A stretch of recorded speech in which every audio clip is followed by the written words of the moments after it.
अस्सलाम वालेकुम everyone. General Qamar Javed Bajwa साहब अगले माह रिटायर हो रहे हैं। उन्हें तो फेयरवेल तकरीबात में शिरकत करनी चाहिए थी, लेकिन इसकी बजाय वो अमेरिका के विज़िट पर चले गए हैं और अपने साथ दो बहुत अहम जनरल्स को भी ले गए हैं।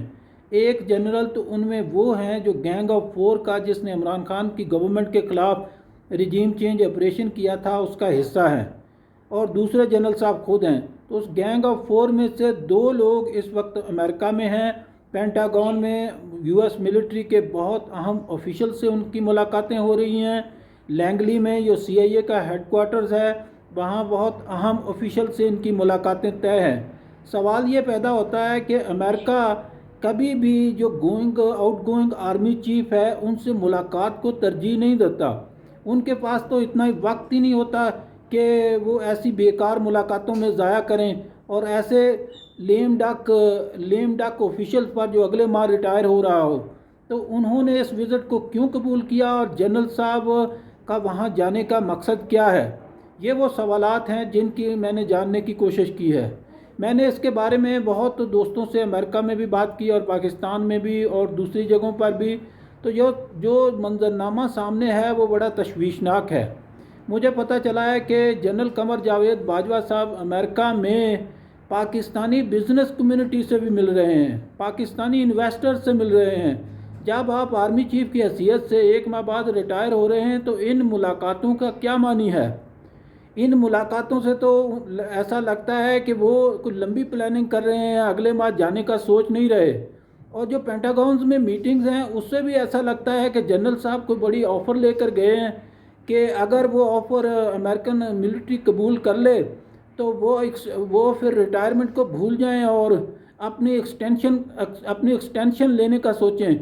वैसे ही एक्सटेंशन जैसे उन्होंने ज़ोरगिरी फरमाई थी और पिछली दफ़ा एक्सटेंशन ली थी, आपको पता है कि सारी पार्लियामेंट ने उनकी हक़ में एक्सटेंशन के हक़ में वोट दिया था।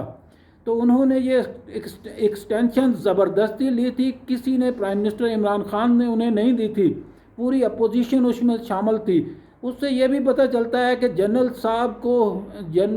साहब इक़्तिदार के, एक पावर के रसिया हैं और उन्हें वो हर हवाले से बाय हुक और बाय क्रुक वो चाहते हैं कि इक़्तिदार से वो चिमटे रहें और इसी को किसी तरह से भी पावर को हाथ से ना जाने दें। तो मुझे जो तशवीश है वो ये है कि जनरल साहब इस वक्त अमेरिका, हमारे नेबर्स में अमेरिका की कोई जंग जारी नहीं है, अफ़गानिस्तान में जंग नहीं है, किसी और मुल्क में जंग नहीं है कि हम अपनी खिदमत पेश करें। तो जनरल साहब अमेरिका को क्या ऑफ़र करेंगे कि हाँ अमेरिका कबूल कर ले कि ठीक है आप जारी रखें, आप इस सिलसिले को जारी रखें, हाँ हमारी तरफ से कोई एतराज़ नहीं होगा। तो इससे बहुत बड़े ख़दशात उभरते हैं। ख़दशात ये हैं कि जब हमारे पास देने को कुछ नहीं है तो मुझे ख़दशा ये है कि जनरल साहब कोई ऐसी चीज़ ऑफ़र कर देंगे जो हमें किसी तौर पर नहीं देनी चाहिए, जो हमारी नेशनल सिक्योरिटी के ख़िलाफ़ जाती है। उसमें टॉप पर खुदा न खास्ता ऐसा भी हो सकता है कि जनरल साहब पाकिस्तान के जो न्यूक्लियर कैपेबिलिटी है इसको रोल बैक करने का उन्हें प्रॉमिस दे दें, उन्हें कॉल दे दें कि पाकिस्तान हो सकता है इसको अपनी न्यूक्लियर कैपेबिलिटी को रोल बैक करे। तो ये बहुत ही गलत फ़ैसला होगा, इसलिए कि अब दुनिया एक क्यास में दाखिल हो रही है, एक टमल्ट में दाखिल हो रही है। उस वक्त जब दुनिया में इंतशार फैल रहा है, अफरा तफरी फैल रही है और ताकत का जो ममालिक के दरमियान जो पावर स्ट्रगल है वो बहुत अरूज पर है, उस वक्त जो ममालिक हैं, सऊदी अरेबिया है, तुर्की है, ईरान है, ये सारे ममालिक तो न्यूक्लियर पावर हासिल करने के पीछे लगे हुए हैं। तो इन सब की स्ट्रगल ये है, जद्दोजहद ये है कि जैसे भी मुमकिन हो वो न्यूक्लियर पावर हासिल करें। तो उस वक्त हमारा न्यूक्लियर पावर जो हमने बड़ी मेहनत से और तगोदो से हासिल की है, और मैं समझता हूँ कि ये पाकिस्तान का इफ्तिखार है कि उन्होंने सब मसाइब और मुश्किलात के बावजूद न्यूक्लियर पावर हासिल किया, तो उसको रोल बैक करना बहुत ही एक मुल्क दुश्मन फ़ैसला होगा।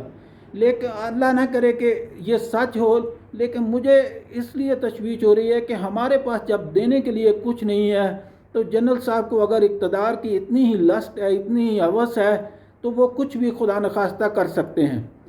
दूसरी जो बात है, मुझे जो ख़तरा है लगता है, आपको पता है कि ईरान के ख़िलाफ़ मुख्तलिफ महाज खोले जा रहे हैं।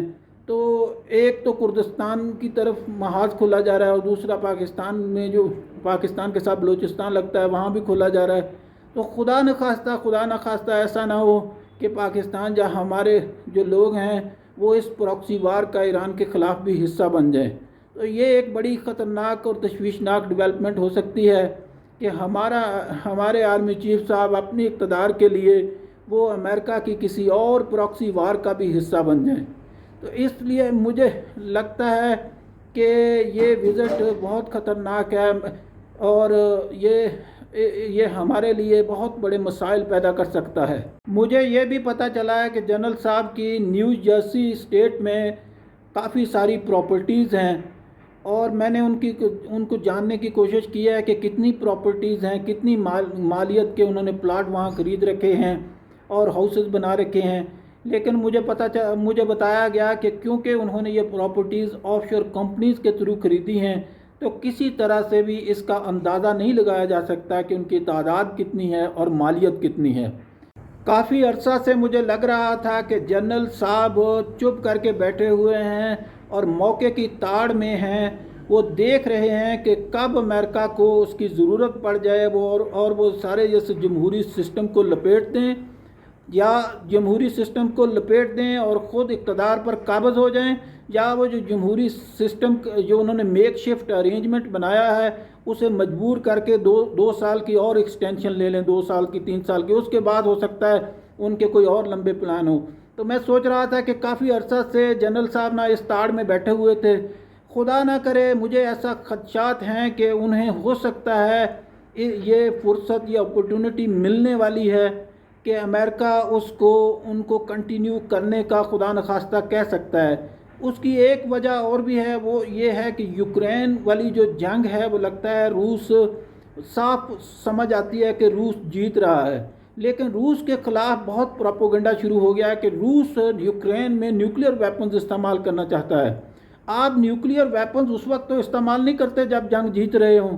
तो इसका मतलब है कि अमेरिका ने और प्लान बना रखे हैं। अमेरिका हो सकता है कोई न्यूक्लियर डिवाइस वहाँ फोड़े यूक्रेन में और इस बहाने से रूस के साथ न्यूक्लियर वॉर शुरू कर दे, क्योंकि उनका ख्याल है कि यूक्रेन में किसी तरह भी रूस की फतह को रोका नहीं जा सकता और रूस को सबक सिखाने के लिए न्यूक्लियर वेपन्स इस्तेमाल करने का अमेरिका, मुझे खदशा है कि प्लान कर रहा है। अगर इस तरह की कोई आलमी जंग छिड़ती है तो ज़ाहिर है ब्लॉक्स बनते हैं और उन ब्लॉक्स में पाकिस्तान को अमेरिकी चाहेंगे कि अपने ब्लॉक में दहकेला जाए। तो अगर ऐसी सूरत हाल भी पैदा होती है फिर भी वो जनरल कमर जावेद बाजवा साहब को कहेंगे कि वो कंटिन्यू करें उन्हें, क्योंकि अमेरिका को ये बात याद रखें, अमेरिका को डेमोक्रेसी से, जमहूरियत से या जमहूरी कदरों से कोई सरोकार नहीं है। उन्हें सिर्फ वो हुक्मरान चाहिए जो अमेरिका के स्फीयर ऑफ इन्फ्लुएंस में हों।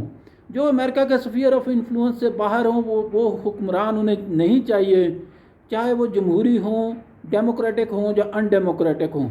तो ये भी एक खदशे वाली बात है कि अगर अमेरिका ने कोई ऐसी जंग शुरू करने का प्लान बना रखा है तो फिर भी जनरल कमर जावेद बाजवा साहब को कहा जा सकता है कि वो कंटिन्यू करें, उन्हें कोई एतराज़ नहीं है। थैंक यू एंड अल्लाह हाफिज़।